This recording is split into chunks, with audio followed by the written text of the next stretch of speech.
If you're looking for one of the smallest and least expensive Mazdas in America, then you really have just one choice, the 2019 Mazda CX-3. That's because in the United States, Mazda does not sell the Mazda 2, which is the smallest Mazda in other world markets. Although if you really wanted a Mazda 2, you could actually buy a Toyota Yaris IA, and that is essentially a Mazda 2 sedan with the Toyota logo on the front. The CX-3 is the smallest Mazda crossover, and 2019 brings a few tweaks to the model that was first launched in 2016. We still have this very distinctive Mazda front end here. LED headlamps are standard in the top end trim and available in all the models, and the one that we're driving has a radar sensor right here because this does have the complete active safety package. Some car companies out there like Toyota are putting all of their latest active safety gadgets and gizmos in every trim, including base models. But Mazda is taking a slightly different approach with the CX-3. The base Sport trim has a slightly different safety package than what we see right here. That model gives us low-speed autonomous braking, blind spot warning, and rear cross-traffic detection.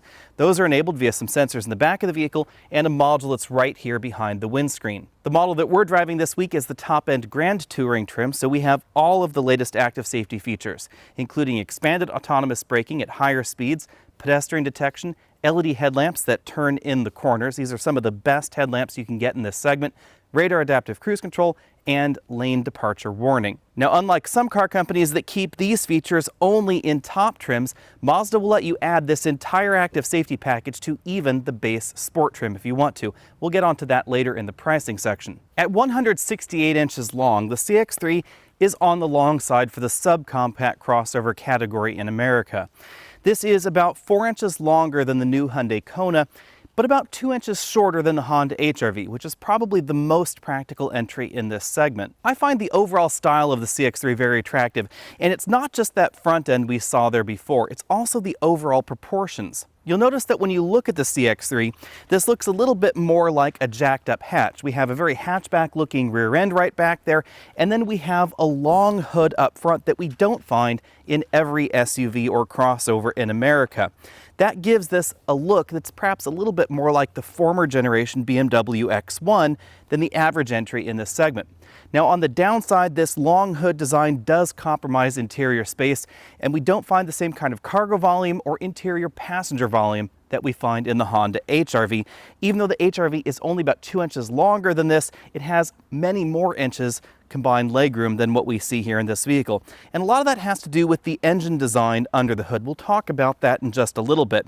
But you'll really notice it when you take a look at the distance between the front wheels and the front doors there, that's a little bit longer than the average entry here. The rear end styling is very similar to the rest of the Mazda line.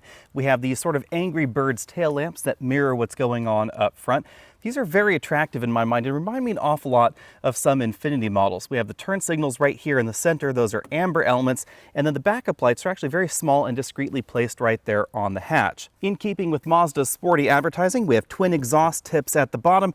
And you notice this hatch is a little bit unusually placed and unusually sized. It doesn't go all the way down here to the bumper like most crossovers in this segment.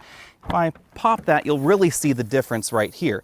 This entire section right there stays with the body when we open that hatch. When you look under the hood of a modern Mazda, you'll notice something unusual, and that is the positioning of the engine. There's a great deal of room between the engine and the firewall in the vehicle. That's all part of Mazda's rather innovative approach to fuel efficiency. Mazda discovered that by properly tuning the exhaust runner lengths, you could really improve the scavenging ability of the engine and therefore improve fuel efficiency. The downside of that is that the exhaust manifold has to be very large, and it takes up a lot of room right back there behind the engine. And that's part of why we have this very attractive look in modern Mazdas.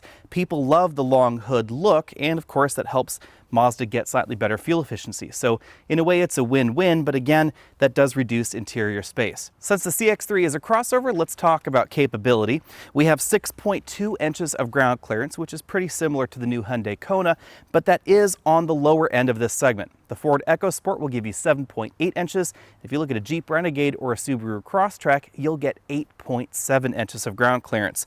That is a lot of difference between this and some of those other competitors, and it means that even if you're out on a very mild path, you'll have to avoid larger rocks in this, and you wouldn't have to have that same kind of dedication to avoidance in the Jeep or in the Subaru.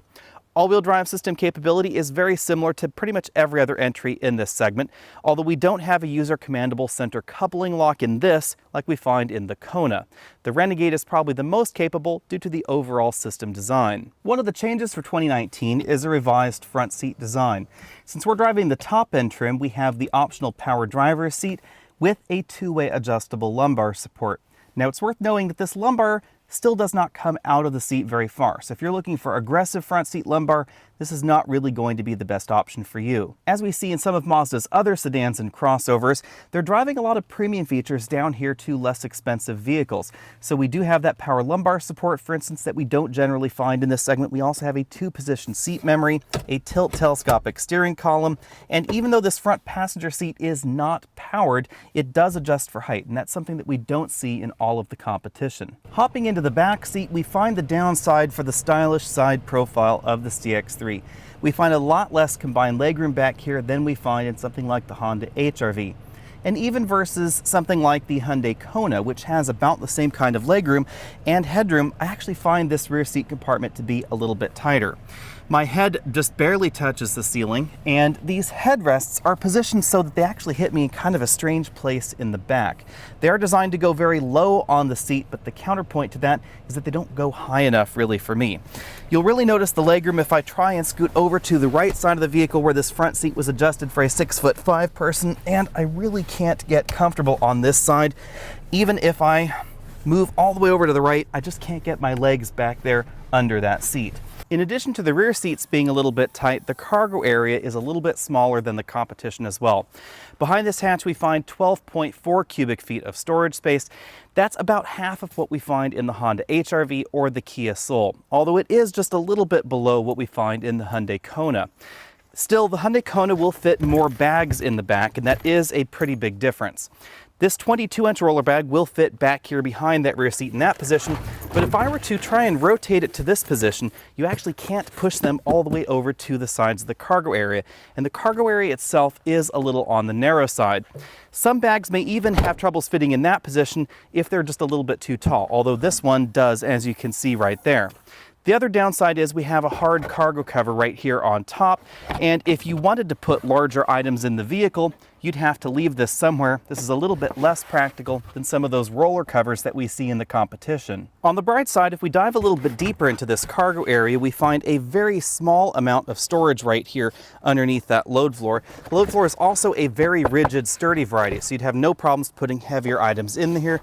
And then below that, we actually find a spare tire, and that's something that we don't find in all the competition. The interior is largely the same as the previous model year vehicle, although there are a few changes for 2019. We still have a pretty standard sized moonroof right there over the driver and front passengers' heads, height adjustable shoulder pelts, which are another nice touch that we don't find in every subcompact crossover in America, actually including even in the luxury segment.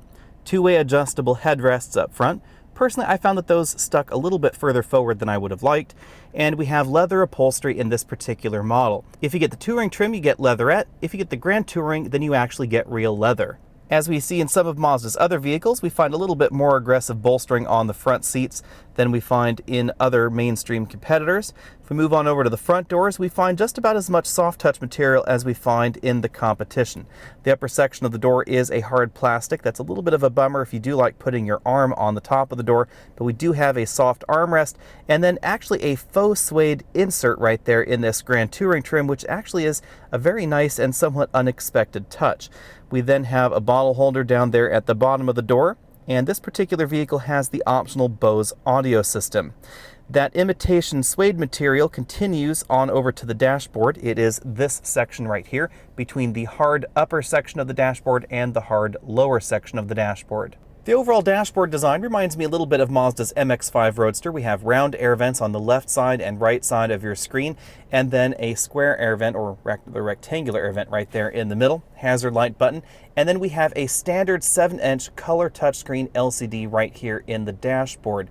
This will be found in all models, including the base trim, and the base trim can be upgraded to factory navigation aftermarket if you want to. You just buy the SD card from your Mazda dealer, pop it in, and bing, you have navigation. Now, we do not find Apple CarPlay or Android Auto yet on this screen, although Mazda does tell us that it will be coming soon via a software update. that software update and hardware update is currently available for the Mazda 6. Soon it will be available in other Mazda models, including this CX-3. But at the moment, we just have this pretty standard USB and Bluetooth interface. But thankfully, that screen is standard in all models. Moving down the dashboard, we have our start-stop button for the engine over there, heated steering wheel button, heated seats. The heated steering wheel is another touch that we don't find in that many entries in this particular segment. Single zone automatic climate control in this particular model. Moving down from there, we have 2 USB inputs, auxiliary input, 12-volt power port, and this is where you would put the SD card for the mapping database. That slot again will be there in all models, even if you don't get factory navigation. Continuing down from there, we have a pretty standard console shifter. Manual mode is over to the left. Push away from the driver for gear down, pull towards the driver for gear up. There's a toggle to switch between sport mode and normal mode. Then behind that, we have an electric parking brake. That's another change for 2019. Auto brake hold right there, and then the controls for that multifunction infotainment system. In some ways, this system is similar to iDrive because we have not only this controller here in the dashboard, but that screen is also a touch screen. However, the touchscreen functionality stops once you start moving, so you can really only use it while you're parked. Between the front seats, we find a padded armrest. That's a change for 2019. If we lift that up out of the way, we find a combination storage area and cup holder zone. These pull out, you can see right like that. And then if I press this button on top, a little cup holder flips out like that. Little panel keeps the cup from going too deep. And then there's that little sort of holder right there. Press this button and we get basically the same thing on this front compartment. Now, these do not do a very good job of keeping soda cans or other slimmer drinks in place, but if you had some large takeout drinks, then they would fit fairly well in there. Personally, this is not as handy as a separate cargo area and cup holder zone. The vehicle we're driving has the available heads-up display, but this is a little bit different than the heads-up displays that we see in the luxury segment, and actually quite similar to what we see in the Hyundai Kona. You'll notice that the display that you're seeing is not projected on the windscreen. It's actually being projected on this little sheet of plastic right here that pops up just on top of the steering wheel. That doesn't project the image as far ahead as I would like, and for me, because of my overall height, we're getting basically the image you're seeing right here. The image is projected right on top of that windshield wiper. It's not as useful as some of those luxury displays, but this vehicle does have one and most of the competition does not. It does help get that information a little bit further out ahead of you. If we move down to the instrument cluster, we find a design that's pretty similar to the other Mazda models out there. We have this large central tachometer, a digital speedometer there right inside. Status of the transmission over here, park, drive, etc. If you enter the manual mode, you'll see that over there along with the odometer. And then your multifunction trip computer is over here on the right. You click through the trip odometers with the button right over here on the right side. You click between miles per hour and kilometers an hour by pressing and holding the one over here on the left. If you want to toggle through the trip computer on the right side, you actually use a button on the steering wheel for that. The steering wheel is basically the same design that we see in other Mazda models. We have some small sport grips up top and a fairly consistent diameter overall. On the left side of the steering wheel, we have the down paddle. On the right side, we have the up shift paddle. Then we have volume up, down, track forward, backward over here. And then if we press the center button, pressing everything down, we get voice command and then info. The one downside to this is that it's actually pretty easy to accidentally go track forward or backward when you want to change that readout on that instrument cluster right there. Dedicated phone buttons below that. On the right side of the steering wheel, we have the buttons for the radar adaptive cruise control system. Generally speaking, Mazda's flavor of performance has not been about acceleration, and that's definitely true for the CX-3. We ran from 0 to 60 in 8.5 seconds in this vehicle. That is notably slower than the Hyundai Kona with the available 1.6-liter turbo and the 7-speed dual-clutch transmission. That is a very, very quick vehicle for this segment. Because subcompact crossovers in this mainstream segment are designed to be very affordable vehicles, not that many turbocharged engines are available, but you will find them in something like the Chevy Trax, or if you step up into a Buick Encore, you can choose between two slightly different turbos. In terms of overall braking score, this vehicle did fairly well for itself. We stopped from 60 miles an hour back to 0 in 118 feet, which is a very short score for this segment. You can thank the light curb weight for the CX-3 for that short stopping distance. This is one of the lighter subcompact crossovers in America, and light curb weight affects not just braking, but also handling ability. So even though this CX-3 has 215 width tires versus some of the wider tires that we find on a select number of the competition, this actually handles very, very well for this segment. But I have to say that the brand new Hyundai Kona will actually hold the road a little bit better, again, if you look at the top end trims. If you're comparing like vehicle to like vehicle, lower end trims of this will actually handle a little bit better than that Kona, however. But by the time you move on up to this very top end Grand Touring trim, a comparable Hyundai Kona would handle a little bit better. But the overall handling feel of the CX-3 is, I think, the best in this segment. This is another area where Mazda has typically done well, and that translates directly to this CX-3. The overall handling feel, the amount of feedback that we get from the front tires is definitely better than the average in this group. Out on a rougher road like we're on right here, you'll definitely notice that the suspension in the CX-3 is firmer than the average subcompact crossover. And that actually includes luxury subcompact crossovers, because I think that the overall suspension tuning on this is firmer than something like a Volvo XC40 or actually even a BMW X2. And of course, since this is a mainstream crossover, we don't have an adaptive suspension even in this top end trim. That would make this an awful lot more expensive, and it wouldn't really fit in with the rest of the crowd. So if you're looking for something with a firmer suspension tune that's going to lean a little bit less in the corners and overall feel a little bit more engaging, then this is going to be a very good option. But on the other hand, if you're looking for something that's a little bit smoother out on the road, then something like the Honda HR-V might be a better fit. When it comes to our overall ride score, I'm going to have to give this model a C, because just about every one of the competition is going to be a little bit softer out on the road. Back out here on a paved road, the firm suspension is definitely noticeable, and it can be a little bit tiring if you're on a rougher road or a road with freeway expansion joints. You'll also notice that the CX-3 has a fairly short wheelbase, and that does mean that you get a little bit of a bobble-headed feel if you're out on a freeway with those regularly spaced expansion joints. In our cabin noise score, this model came in at just over 74 decibels, making this one of the louder subcompact crossovers in terms of overall cabin noise. It's important to remember that there are two components in cabin noise. There's wind noise and then there's road noise. Wind noise is fairly well controlled in the CX-3, but we definitely get more road noise into this cabin. So if you're driving along on a rougher or older road surface, especially something like a concrete highway, you're going to get more noise in this cabin than in some of the newer competitors. In terms of overall fuel economy, this model did very well for itself, actually beating the EPA estimate. We've been getting right around 30 miles per gallon in this vehicle. The EPA says we should be getting 29. Now, you will get better fuel economy in some of the competitors that have CVTs. Continuously variable transmissions do an awful lot for overall fuel economy, but most of those competitors are going to be a little bit slower than this 0 to 60, and the CVT is definitely not going to be as engaging. Although I've said before that I wish Mazda would develop an 8-speed automatic or buy someone else's 8-speed automatic, in this particular category, 6 speeds are the average, not 8 speeds. So it's not really that much of a problem in this vehicle that this does have a 6-speed auto. And this is one of the faster shifting entries in this segment, and definitely faster if you plan on selecting your own ratio than those CVTs that we find in the competition. So if you do plan on using the paddle shifters on the back of the steering wheel or the shifter right here in the center console, this is going to be more engaging than those CVT equipped options. Overall, the CX-3 is pretty much exactly what you'd expect out of a Mazda in this category. It feels a little bit more premium, both in terms of the overall driving nature and just in terms of the overall cabin than many of its direct competitors.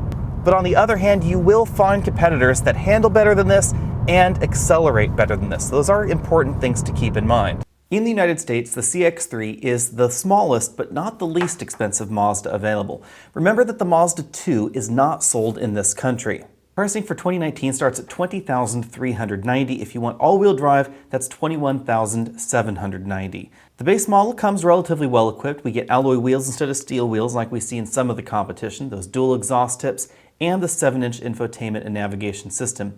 That system can be updated to include Apple CarPlay and Android later, but that will be an aftermarket upgrade at this point in time. Mazda is rolling out their CarPlay upgrades to their models relatively slowly, and at this point in time, just the CX-9 and the Mazda 6 will come with CarPlay from the factory. The other models, it can be added to aftermarket. It's about a $500 upgrade if you're interested. Mazda is also offering autonomous braking in that base model along with blind spot monitoring. These are safety features that we don't find in all of the competition's base trims. As we see with most, but not all of the entries in this particular segment, you can add a reasonable amount of stuff to your CX-3, and you can get it all the way up to about $28,000 if you try. The top-end model with the moonroof and all-wheel drive, but no additional options, ends up at $27,145. That's basically the model that we were driving this week. It has the LED headlamps that steer in the corners, the LED fog lamps, navigation, the Bose audio system, auto braking with pedestrian detection, and radar adaptive cruise control. Although most of the vehicles in this particular segment seem to run about the same pricing range as the CX-3, about $20,000 on up to just under $30,000, keep in mind that there are entries in this segment that are considerably less expensive, and those wouldn't be the direct competition for the CX-3. Let's dive into that competition right now. Our first competitor is the all-new Hyundai Kona. The Kona is a very attractive entry in this segment when you take a look at its overall performance and its overall pricing. I also think that the Kona has a very attractive interior, and the exterior is growing on me a little bit more. Unlike Mazda, Hyundai offers two different engines in the Kona, so you can get a model that has much improved performance over what we see in the CX-3. That up-level engine will get you 0 to 60 about 2 seconds faster. It's a pretty big difference in this segment. It's also worth noting that the Kona really is the handling winner in this segment. It handles better than the CX-3, even though I think the CX-3 has a slightly better overall feel. Now, you could drastically improve the CX-3's handling by upgrading the wheels and tires aftermarket, but from the factory, the Kona is definitely going to outperform the Mazda. Depending on how you've configured your model, the Kona will be a little bit more expensive than the CX-3, but it is worth noting that for the price of the top-end Grand Touring CX-3, you could get into the more powerful engine in the Kona, and I have a feeling that that would probably be my preference because it is significantly faster. It also is a little bit more practical overall because the CX-3 is a little on the small side for this segment, and it's really noticeable when you take a look at the cargo capacity as well as the accommodations in the back seat. It's definitely very tight back there. On the flip side, even though the CX-3 is one of the older entries in this segment, I think it's aged extremely well. It's very attractive on the outside. It also is very attractive on the inside. And when you take a look at that very top-end Grand Touring trim that we were driving, it actually has a very premium feel to it. And I think that's why it compares very well to our next competitor, the Buick Encore. The Encore is kind of an odd entry because it's a tweener. It sits somewhere between entries like the Hyundai Kona and entries like a BMW X1 in terms of overall positioning, overall price, and luxury feature set, etc. But I don't necessarily think that the Encore really feels that much more premium than the CX-3. And I think the CX-3 is definitely the prettier vehicle overall. The Encore does offer turbocharged engines, and there is an optional engine that will definitely get you faster 0 to 60 than the CX-3, but handling isn't really that much of an improvement over there with the Buick. We do get a longer warranty and a more premium dealer experience, but I think overall this comparison really shines the light on how good the CX-3 is, both inside and outside. It's just a little bit on the small side again, so the rear seats and the cargo area are not going to be as generous as the Encore, but in terms of overall fit and finish and overall luxury feel, it actually compares very, very well. Moving on to more of a mainstream competitor, we have the 2019 Honda HR-V, which has been recently refreshed. The HR-V actually handles quite well, even though it is softer and fairly high off the ground. The 2019 refresh brings a number of things that people were complaining about in previous versions of the HR-V. We now have more physical buttons and knobs for the sound system, we have Apple CarPlay and Android Auto available, and we have Honda's active safety system called Honda Sensing. Now, unfortunately, the base $20,520 price point does not buy you those features. And remember that we do get autonomous braking and blind spot monitoring even in the base CX-3. So CX-3 does very well when it comes to standard active safety technologies. However, if you want adaptive cruise control, you'll actually find that at a lower price point in the HR-V. That happens at $23,720. If you're just after Apple CarPlay, you'll find that at $22,220. The HR-V is one of the most practical entries in this segment. It has an enormous amount of legroom. It has a very practical design to the rear seats that makes cargo carrying an awful lot more practical than the average entry in the segment. And then it couples that all with one of the largest cargo areas. It actually has a cargo area that's about the same size as the Kia Soul, even though the Kia Soul is a little square box. That's really obvious when you compare the HR-V to the CX-3 because the cargo area is about double the size, and it's very, very convenient in the HR-V. We also have those rear seats that fold up and allow you to put much larger items in the HR-V, whether they're in the cargo area or in the rear seat area. It's definitely an advantage over the Mazda. But I don't think that the interior, even after the refresh, or the exterior is quite as premium feeling as the Mazda's. So if you're looking for a small crossover that has a more premium feel, again, I think the Mazda is going to be a good option here. Next up, we have the Toyota CHR. This is a front-wheel drive only crossover, very much like the Nissan Kicks.